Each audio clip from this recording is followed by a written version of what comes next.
What happens when our doubts, mistakes, and questions start to take over? What is a quick, simple routine that we can follow to rekindle our fire? And how can music build identity and belonging in a learning community? Welcome back to another episode of the Teachers on Fire podcast, airing live on YouTube most Saturday mornings at 8 a.m. Pacific and 11 a.m. Eastern.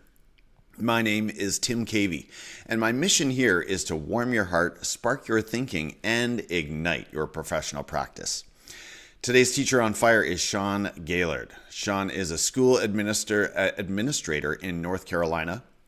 He's the author of The Pepper Effect and host of the Leadership Liner Notes podcast. He blogs about leadership, education, and inspiration for Leadership Liner Notes and is currently writing a new book for Dave Burgess Consulting Incorporated titled Leadership Riffs. You can connect with Sean on LinkedIn, on X at smgaillard, on Instagram at smgaillard, and on his blog at seangaillard.com. Sean, thank you so much for coming on the show today, my friend. Are you ready to light it up? Tim, I'm ready to light it up with all of the fire safety precautions in place. Let's do it, man. All right. Well, it is such a pleasure to have you here, Sean, and I'm so grateful for your time here on a Saturday morning. So thank you again for joining me. Let's jump right into it. The reason I reached out to you, Sean, was a post that you recently published. And by the way, I have to admire the prolific and consistent nature by which you are posting great quality content. We'll come back to that later. But you wrote this post titled The Leadership Reset. And I just found so much hope, practical tactics, and great perspective for all leaders in education. And I'm sure you would say leaders in education with or without titles. You called this leadership reset a pause between the notes. So appropriate. So let's start with this question. We know we don't always need a reset, Sean, but wow, sometimes we sure do. Talk a little bit about those dark nights of the soul that as leaders we find ourselves in. How do we get there? And say a little bit about what that can feel like as an education leader. Absolutely, Tim. Well, first of all, just great gratitude for being on the podcast, and I really appreciate you tuning in to my blogging, and in some ways, my blogging and my writing is part of this kind of ongoing journey of resetting that I have been on probably roughly for about the last 18 months. And that time frame is pivotal because 18 months ago, I had a pretty serious and life-changing health scare that forced me to go into a position where I had to reset. And if I didn't reset, I probably would not be talking to you right now. And so leadership, whatever role that you have, so if you're tuning in right now and you're going, okay, this is the school administrator talking. I'm not a school administrator, or I don't have a title per se, or I don't have an office per se, or I'm just this, or I'm only this. As my dad says, we are all called to be leaders. Everyone is off the bench. Everyone plays. And leadership, regardless of what role or what title that you have, is driven by a lot of our passion, a lot of our soul. We invest our in some cases our own financial assets into that leadership. We also invest and sacrifice a lot of our own personal bandwidth for the sense of urgency that we have, the passion that we have to serve, to lead, to build up other leaders. And sometimes that journey, I wouldn't say sometimes, a lot of times, that journey, that drive can be lonely, can be unpopular, can be filled with, as you say, those dark nights of the soul where we question, where we doubt, where we get resentful, where we do all of these things that may lead us down a path of anxiety, depression, imposter syndrome. So therefore, just as we are intentional about the work, whatever the gig is, in whatever organization or team or schoolhouse or district, it is essential. Italicize that word there, bolded, underlined it. It is essential that we spend that same time on us, because you don't want to be in a position like I was 18 months ago, where you're standing in the main office and you're saying out loud, I don't feel so well. And then you pass out on the floor of the main office. And then when you wake up, you have all these paramedics, poking and prodding. And then the next thing you know, you're in an ambulance being rushed to a hospital. Wow. Thank you for that. And yeah, I think every leader in whatever capacity they find themselves can relate on some level. I know for me, it happens, I guess, most of all when there's a confluence of negative factors all at once. Yes. You know, those weeks when we serve different constituents, right? So you might have a difficult conversation with a parent who's upset or unhappy, and then a staff member, you sort of say something in the wrong way, or maybe a decision falls flat, or students are unhappy, and you start to think like, wow, what am I doing here? Yes. And you start to think like, anything I touch is not turning out well here, and the doubts can start to creep in. So let's dig into this leadership reset. It's a simple, powerful little process that you've put together. I know you were inspired by another book, and then you've customized it into your own version. Let's start with step one, which is take a breath. Tell us a little bit about just the simple routine that this is. Well, there's a lot of tension and stress in leadership, and there's also a lot of science in leadership, and there's also a lot of science in well-being, and this is something that had come out of my own therapy, coming out of the epiphany that I had with my therapist, is that I'm not breathing enough. All of my tension literally goes in the back of my neck and my lower back. It drives up the blood pressure. So it is important. And sometimes that's hard when we're running around with the walkie-talkie, when we're running around trying to get to the copy machine, or we're trying to, put out whatever fire. But it is important, and it's the same thing in exercise, breathing, to just simply take 30 seconds, set it on your watch, set it on your device, or just simply count 1 Mississippi, 2 Mississippi. Inhale, exhale, and just take a breath, and then really say to yourself, all right, I am still here, or I am enough, whatever mantra that you have, I am okay. I am, or sometimes what I'll do is I'll just say the names of my 3 daughters, Maddie, Emily, Rachel, or I'll say the name of my wife, or all 4, just because those 4 are the center of my universe, and that those are the 4 that ground me, and those are the 4 that I know that love me, and I love them. That's so great. And as you're thinking about that, I'm thinking about the social media that you put out there, and I think recently you had those most precious people in all the world to you, and I love the modeling that you're doing there. So going right back, taking a moment, taking control of our breathing, which we know is so powerful, so important, just feeling your body. And then you move right into gratitude. So what are the kinds of questions you're asking yourself here? So I'm a big fan of the work of Lainey Rowell. She is she's a bandmate and a friend. She is an author of a wonderful book called Evolving with Gratitude. And Lainey and I have collaborated on a couple of things.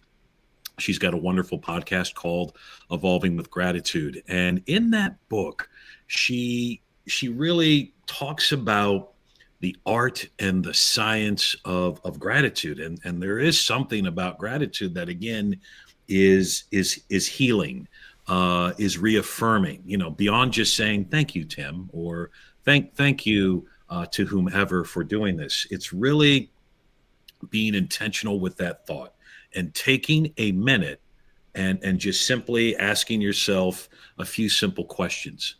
What's one moment today that reminded me that I am grateful for being alive?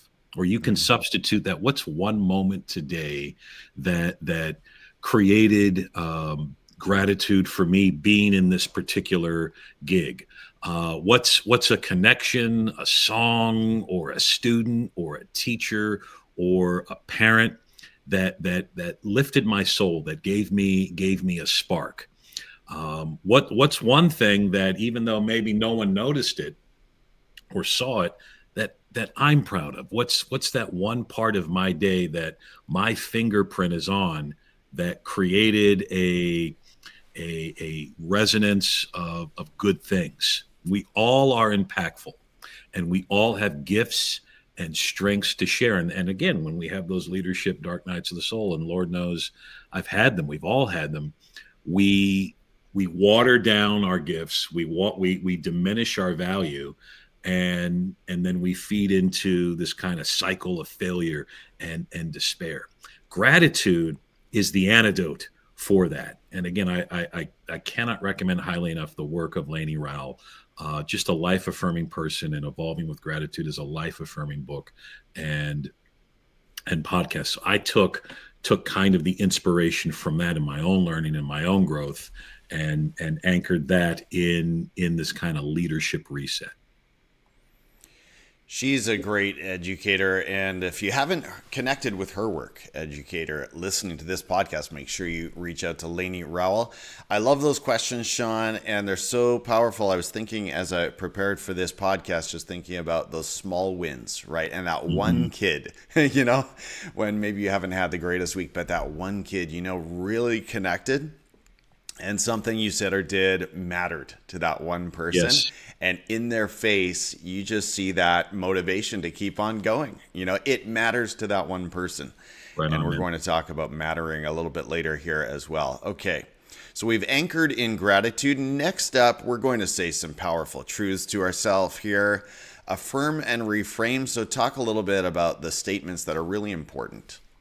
So the thing in leadership, whether you're a teacher or assistant principal, principal director, whatever it is it is very rare that there is any kind of consistency and affirmation for what we do. So sometimes those long dark nights of the soul are coupled with working after school, working weekends, working beyond that. And there are things behind the scenes that folks are not always going to be aware of and will never be aware of. And that's not reason to be resentful. That's not reason to kind of give up. It's just not going to happen. Okay. So at least I think it, and again, there are other cultures and organizations where things are affirmed and celebrated on a consistent basis. But I find that sometimes we just do that on the special day. Like last month was, National Principals Month, and we have these designated days, and they're great and they're wonderful. But again, leadership is a marathon, right? And you're not running that marathon at a full sprint. You're pacing yourself. You're taking a water break. You're taking a breath break. You're holding back, you're sprinting up, you're sprinting down. So that affirmation and reaffirm, again, kind of in the spirit of this reset and this marathon affirmation, again, is that kind of vocal, intentional move that you make to say, all right, maybe nobody else noticed this, or maybe I'm unseen here, but I am doing something that is creating a legacy. Or this small move here is going to impact that one student. It may not impact the whole grade level or the whole organization, but I know that this one conversation that I'm having with this person in crisis is going to add something to the day. All of us have gifts and strengths, as I keep reiterating, and somehow you have to call out those gifts, or you have to call out call out that move. And again, you can do it journaling, you can do it again, just saying it aloud, or writing yourself a text saying, today I was able to help lunchtime in the cafeteria be peaceful. Just send yourself a text, or send that text to that trusted thought partner or friend or what have you. So good. I love this one. The music I make through service, kindness, and creativity still plays whether or not the crowd is listening. Sometimes we need to be reminded of that the work that we're doing does have an impact. It does have an effect, and it is appreciated, even when it doesn't always feel like it every single day. Thank you for joining us, educators. If you're finding value here, go ahead and like the video. I want to say a quick hello to Mark Ryan, showing up from the UAE, joining us on LinkedIn. Thank you for joining us today, Mark. Moving on, Sean, to step 4, reset step 4. Here we reconnect. We reach out. We form a link with someone who's going to lift us up. So what are some ways we can do this, and what does this look like for you? So I always believe, and it kind of goes back to the last question about that we all have a song, we're all part of music. I love music. If you follow me and know anything about me, I am a tremendous music geek. If you've been looking closely at home, here's my Beatles Let It Be mug on my Hard Day's Night coaster. Okay. Reading a book right now about Miles Davis, John Coltrane, and Bill Evans. So I really believe that we all, even though we may or may not be a musician, we all have that kind of divine musical thread that connects us, because we all have a song to share. We all have a song that is going to be impactful. Song being that analogy for the gifts and strengths that we have to share. So, Mark is here right now, Mark Ryan, and immediately when I saw his name, I thought, well, man, I wonder what kind of music Mark is listening to. I wonder what makes him tick. I wonder, when you woke up this morning, Tim, what did you play a song, or what's going to be your jam later on today? So I really think in terms of music, and I see that music is that connection which builds us all together, regardless of culture, regardless of origin, regardless of identification. Music is something that I really believe connects us. And so for me, music is part of that reconnect. So I have friends that are also fellow music geeks that I will connect with and reconnect with. It's also important too in the reconnect phase too, because you mentioned leadership is this dark night of the soul. Leadership can be lonely. Leadership is lonely sometimes, but it doesn't have to be. And so it's important to reconnect and to reach out to people who knew you before you got the gig, before you got the title. So, for you, Tim, it may be the people who just know you, not as administrator Tim Cavey, but just Tim, or whatever your term of endearment, was as a kid. The people that when they see you, it's not, Mr. Cavey, it's, hey, Timmy, hey man, or hey, Timbo, right. Yeah. I think that's important to do that. So that's why family is so important to me. It's also important to also, as you are reconnecting with those folks that knew you or know you beyond the title, or without the title, or without the gig, to then go out and make sure that you are seeing someone, to make sure that, and again, not just seeing, but again, I'm thinking about Mark right now and whoever else is tuning in, like, man, I wonder what your day's like is going to be like today. I hope it's a good day for you, Mark. Thanks for tuning in, and I look forward to learning with you. It could be just something as simple as that, or again, talking about music, taking your phone and putting on that song that gives you joy, or that song that psychs you up. Maybe you've got your own Rocky Balboa, Eye of the Tiger theme song that when you hear that, your fight song or your walk up song, that's that's the groove that gets you moving, right? So I highly recommend that reconnect bit, because leadership is lonely and can be alienating and can be isolating. And reconnect with those that know you, that really truly know you and honor you and see you for who you are and not the title or the office.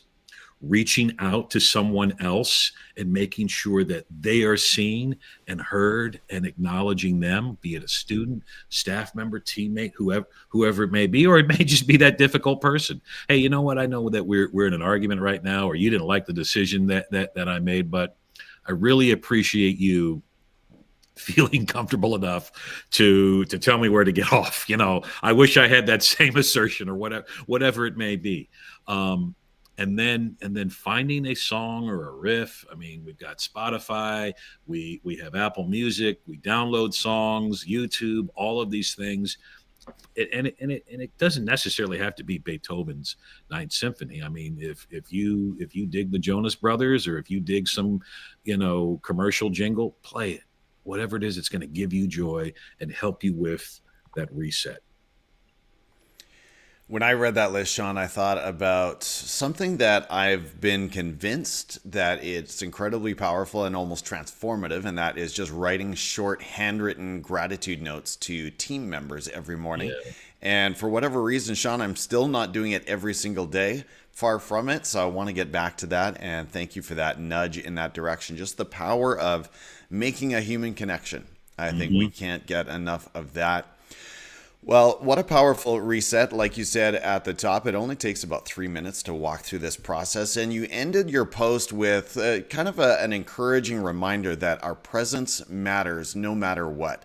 So we've touched on this a couple of times, a couple of different ways, but just talk a little bit to that educator out there who perhaps feels like it hasn't been a great week.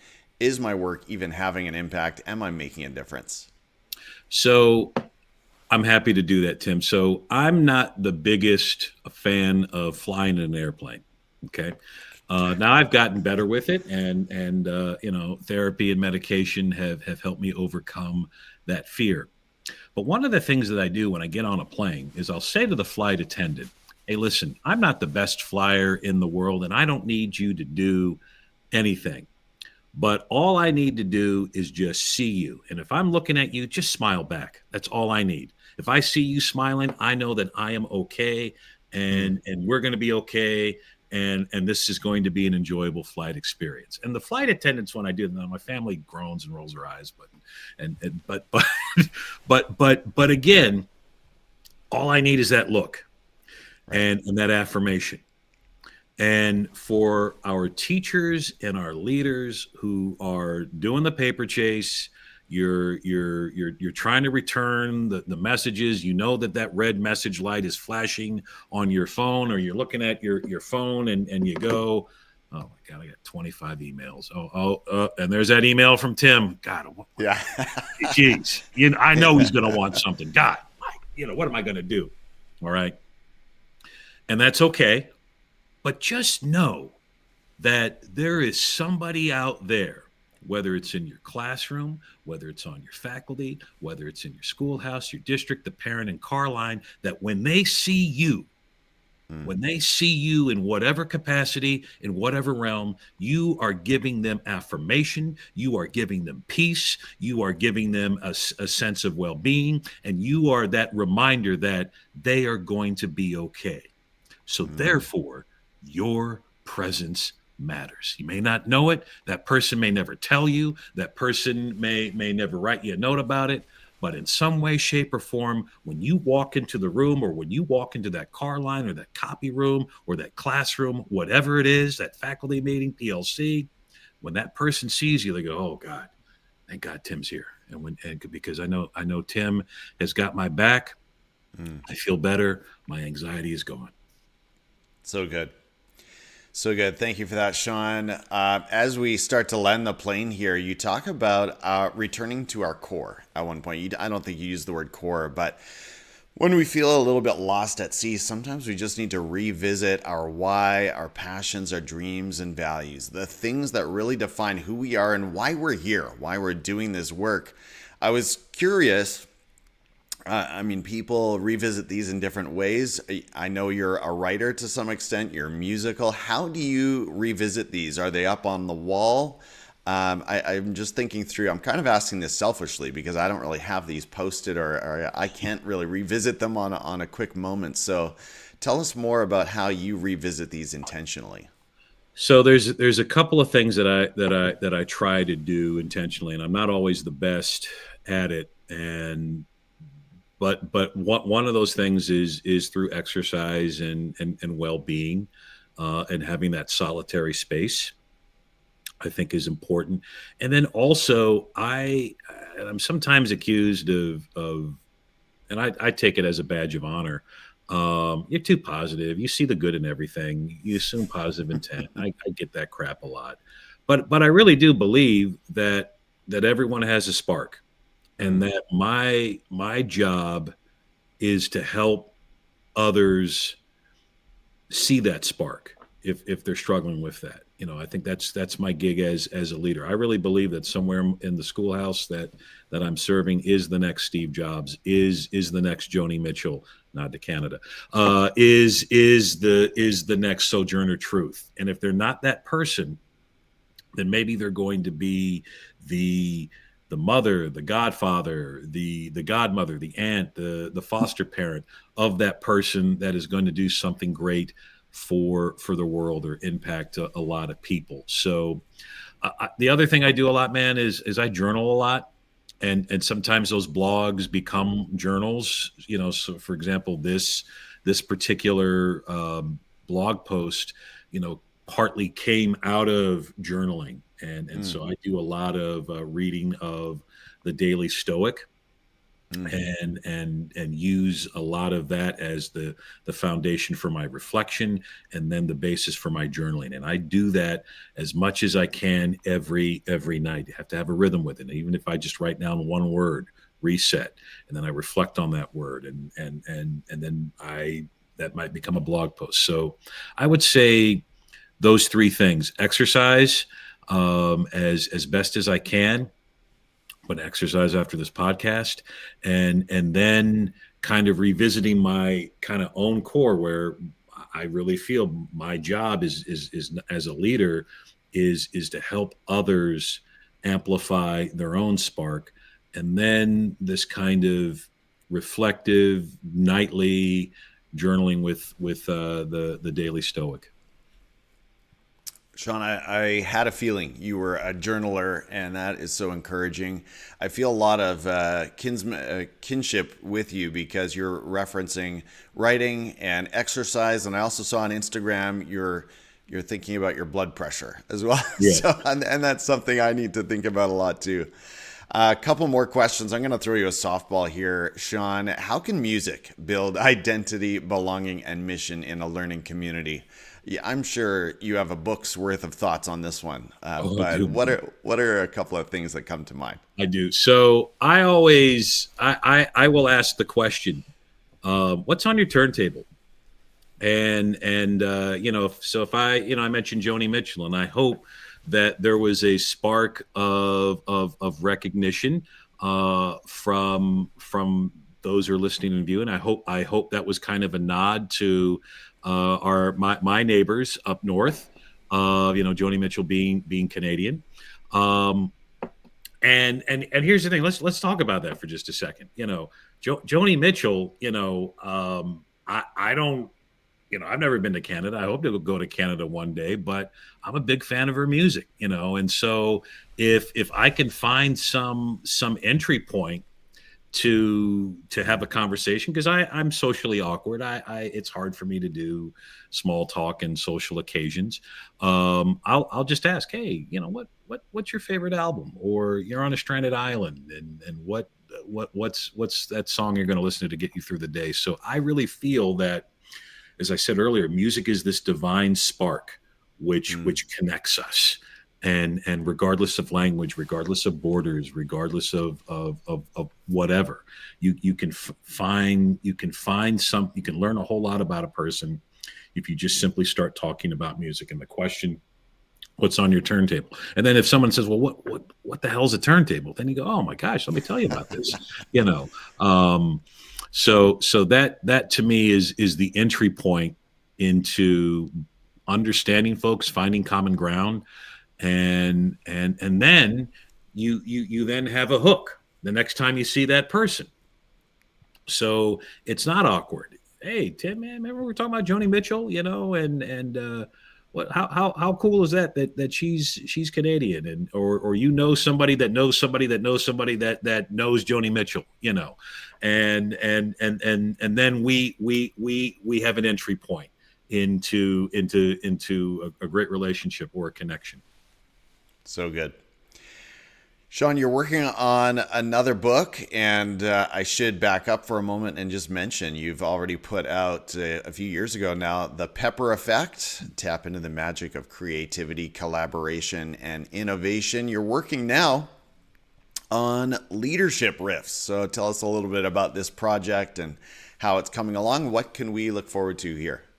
Well, thank you, Tim. I'm very grateful to be in the Dave Burgess band, and very grateful that he saw something in this idea of the Pepper Effect, which came out some time back, and I felt that I had another book in me, and I've been kind of tooling around with this idea of the connection between music and leadership, and I find a lot of value in musicians and their stories and connections to music. The Pepper Effect was really about, if we were to come up with another subtitle for that book, it would be Lead Like the Beatles. That's basically what the Pepper Effect is. Leadership Riffs is kind of taking that further in terms of focusing on different musicians, such as Joni Mitchell, who's in the book, and John Fogerty, Marvin Gaye, Miles Davis, and taking lessons from their kind of practice as a musician, and then sharing a little bit about what that lesson is, and then how you can take those steps and apply them to your actionable daily leadership gig. Sean, we've got a great question here from the audience. We've got Shahar on LinkedIn, and I'll just read his question. He says, how do you motivate your team when deadlines are tight and morale is low? I think there's another book in that question too, but what's one thing that comes to your mind as an education leader? Well, you have to, and Shahar, thank you for that question, because unfortunately, that is a reality. There are always deadlines that are being imposed upon you that are never going to go away. And morale is fluid, right? And there are days where they can be, your team or your department can be euphoric. And then there are days when we are wrestling within despair. And it's never easy. None of that is ever easy. So I would say, first of all, acknowledging with your team, with your staff, the reality of whatever that is. And then you can't Jeans Day your way out of this. You can't cupcake your way out of this. But I think making sure that people are heard and seen, and then figuring out a way together. Okay, well, I know that this is on your plate right now. We got to get this thing done by such and such. What are ways that we can work around it? So really using those pronouns, we, our, those kinds of things, and then just being present and vulnerable enough with the people whom you serve, and maybe, all right, yeah, there's 17,000 things that we got to do. All right, we're going to try to get 3 steps done today. I think if you have that presence, you have that vulnerability, that will in turn shape your morale as well. I think a lot of morale is built in trust and making sure that people feel safe and seen and heard. Yeah, absolutely. And I'll just add on to that, Shahar, share with your team Sean's 3-minute leadership reset. I think that's going to help with morale as well. And I don't say that lightly. I think this is a really helpful, valuable tool. Sean, how can we connect with you and hear more from you on a regular basis? Where can we go for more from Sean Gaillard?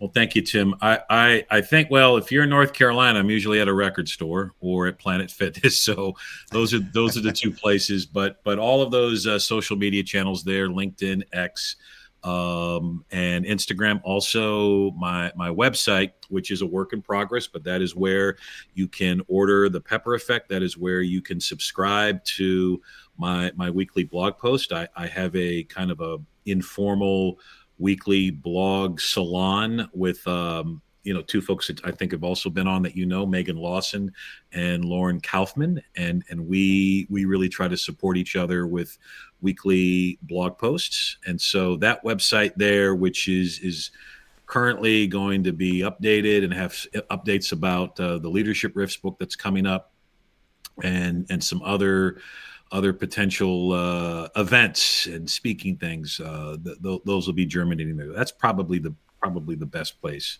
as well. Sounds good, Sean. Again, I want to thank you so much, my friend, for sharing your time with the podcast today. This conversation has been music to my ears. I'm sure you've heard that one many times over the years. Teachers on Fire, I'm your host, Tim Cavey, and I'm grateful that you too decided to spend some of your day listening to this episode.